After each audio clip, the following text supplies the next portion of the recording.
Panoorin nyo hanggang dulo at mag-subscribe naman kayo. So, for today's video mga inday ko ay patungo kami dito sa mga puno ng mangga na nasasayang lang ang mga bunga.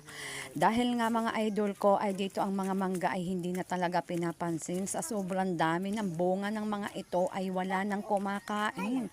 At dito nga ay nangalata na lang ito sa puno ng mangga. Ayan, so mga malayo pa lang ay natatanaw ko na mga idol.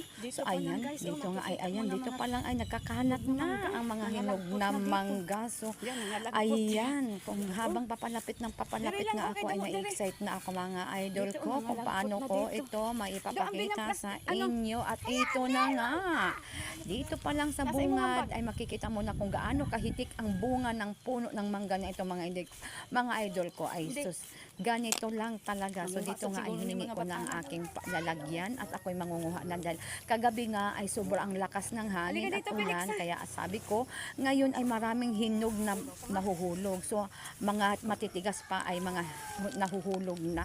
So ayan, pinagdadampot ko na talaga yan mga idol. At dito na nga, ayan, mga lata na talaga siya.